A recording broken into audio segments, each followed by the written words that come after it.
दोस्तों, पटना में नीतीश कुमार के कार्यक्रम में जमकर हंगामा हुआ है। मुस्लिम समाज के लोगों ने जमकर नारेबाजी की और मामला इतना ज्यादा बढ़ गया कि नीतीश कुमार को अपनी कुर्सी तक छोड़नी पड़ गई। क्या कुछ हुआ है समझेंगे चंद्रकांत जी, आखिर पटना में ये इतना बड़ा बवाल कैसे हुआ? देखिए, झूठ बोलकर मुस्लिम समाज के लोगों को इस कार्यक्रम में बुलाया गया था। पटना में ये कार्यक्रम था, मदरसा शिक्षा बोर्ड का ये कार्यक्रम था। उस कार्यक्रम में नीतीश कुमार मुख्य अतिथि के तौर पर मौजूद थे। जो तमाम लोग, जो मुस्लिम समाज के लोग इस कार्यक्रम में आए थे, उनको ये बताया गया था कि आपके लिए बड़ी बड़ी घोषणाएं यहां पर मुख्यमंत्री नीतीश कुमार करने वाले हैं, क्योंकि नीतीश कुमार इन दिनों कई बड़ी घोषणाएं कर रहे हैं, क्योंकि ये चुनावी मौका है। वो लोग वहां पर मौजूद थे इस कार्यक्रम में। नीतीश कुमार का भाषण भी हो गया, सब कुछ हो गया, और कहा यह जा रहा था कि नीतीश कुमार बिहार के लिए 1600 के तकरीबन नए मदरसों का ऐलान करेंगे। मुस्लिम समाज बड़ी तादाद में वहां पर मौजूद था, लेकिन नीतीश कुमार की तरफ से कोई ऐलान नहीं किया गया, कोई घोषणा नहीं की गई, कोई ऐसा वादा नहीं किया गया जो मुस्लिम समाज के उत्थान के लिए, उनकी उन्नति के लिए होता।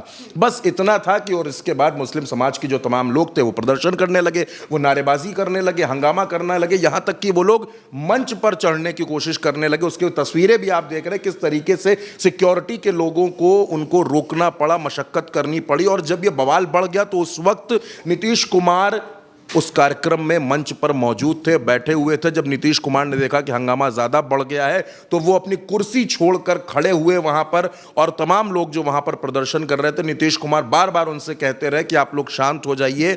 बाद में वो तमाम लोगों को मंच पर बुलाया गया और उनके जो ज्ञापन थे, जो उनकी समस्याएं थी, उन ज्ञापनों को नीतीश कुमार ने लिया और जैसा नीतीश कुमार कहते हैं, आश्वासन देकर वहां से वो रवाना हो गए। कार्यक्रम खत्म हो गया। लेकिन मुस्लिम समाज के लोगों का जो गुस्सा है, वो जो नाराजगी है, वो है झूठी बातों पर। वो इस बात पर है कि हमको कार्यक्रम में बुलाया गया कि हमारे लिए घोषणा की जाएगी। हम बड़ी उम्मीद से आए थे कि क्योंकि ये चुनावी मौका है, ऐसे में हमारे लिए भी कुछ ना कुछ सरकार के खजाने में होगा, लेकिन ऐसा कुछ वहां पर नहीं हुआ। सिर्फ इधर उधर की बातें की गई। नीतीश कुमार इन दिनों जैसा करते हैं, आप जानती हैं, नीतीश कुमार को लेकर तरह तरह की बातें भी होती रहती है। तो नीतीश कुमार ने कोई घोषणा वहां पर नहीं की जिससे मुस्लिम समाज नाराज हो गया। ये वो घटना है। लेकिन महिमा, आपको समझना पड़ेगा कि बिहार में मुस्लिम समाज की ताकत क्या है।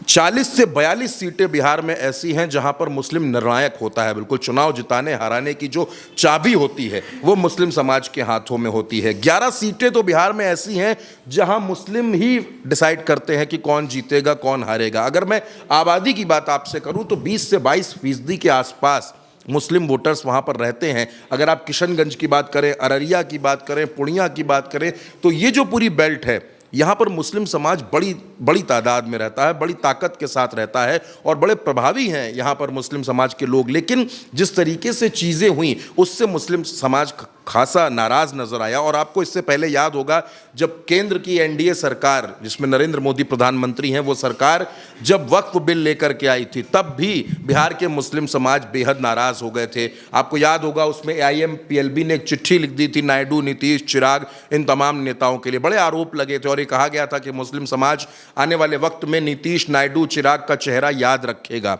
तो एक तो उससे नाराजगी चल रही थी बिहार में। दूसरा, अभी हाल फिलहाल में आपने देखा कि बिहार में SIR हुआ जिसमें 65 लाख नाम काटे गए और बड़ी तादाद में ऐसे दावे कांग्रेस की तरफ से और RJD की तरफ से भी किए जा रहे हैं कि मुस्लिम समाज का जो वोट है वो बड़ी तादाद में काटा गया। तो गुस्सा उससे भी था। और दूसरा, ये प्रदर्शन, आप देखिए, आप किसी को कार्यक्रम में बुलाएं और आप एक स्पेसिफिक लोगों को बुला रहे हैं। आप ये नहीं कह रहे हैं कि हम शिक्षकों को बुला रहे हैं, आप मुस्लिम समाज के कार्यक्रम में, मदरसा शिक्षा बोर्ड के कार्यक्रम में आप वहां पर हैं और लोगों को ये उम्मीद है कि उनके लिए घोषणा होगी, कोई ऐलान होगा, क्योंकि सामने कोई विधायक या कोई मंत्री नहीं बैठा है, सामने चीफ मिनिस्टर बैठे हैं, मुख्यमंत्री बैठे हैं, राज्य के सर्वे सर्वा बैठे हैं। तो हर आदमी उम्मीद भरी निगाहों से देख रहा था कि इनके लिए कुछ कर देंगे या मदरसा शिक्षकों के लिए कोई बड़ी घोषणा कर देंगे। लेकिन ऐसा कुछ भी नीतीश कुमार ने वहां पर नहीं किया। अब इसके पीछे हो सकता है कि आप भारतीय जनता पार्टी की मजबूरी भी हो सकती है, क्योंकि उनका गठबंधन इन दिनों भारतीय जनता पार्टी के साथ है और भारतीय जनता पार्टी राष्ट्रवाद की बात करती है। भारतीय जनता पार्टी जो कहती है वो तो उसके तमाम जो नेता हैं, तमाम जो उनसे उनके समर्थक लोग हैं, वो हिंदू राष्ट्र की बात करते हैं। तो नीतीश के पैरों में हो सकता है वो बेड़ियां भी पड़ी हुई हों और नीतीश कुमार वहां पर कुछ नहीं बोले। और इसी वजह से हंगामा मचा, ये बवाल मचा। ये जो तस्वीरें आप देख रही हैं, ये तस्वीरें वहां की ये गवाही देती हैं कि मुस्लिम समाज नीतीश कुमार से नाराज हो चुका है। एक और बात महिमा, मैं आपको इसमें बता दूं कि नीतीश कुमार के पास आज की तारीख में 43 विधायक हैं। 45 विधायक इनके जीते थे, आज इनके 43 विधायक हैं। नीतीश कुमार के लिए ये चुनाव उनके पूरे पॉलिटिकल करियर का सबसे मुश्किल चुनाव होने जा रहा है, क्योंकि जेडीयू को बड़ी तादाद में मुस्लिम समाज के लोग वोट देते रहे हैं। और आप याद कीजिए, जब वक्फ बिल आया था तब मुस्लिम समाज ने बड़ी तादाद में जेडीयू का साथ छोड़ दिया था, वो जेडीयू से अलग हो गए थे। और अब बिहार में चुनाव आ रहा है, नीतीश कुमार का वोट है क्या? नीतीश कुमार का वोट मुस्लिम समाज बड़ी ताकत में रहा है, बड़ी तादाद में उनके साथ रहा है। नीतीश कुमार ने कभी भी रोज़ा इफ्तारी से गुरेज नहीं किया है, वो रोज़ा इफ्तारी में वो ज़रूर गए हैं।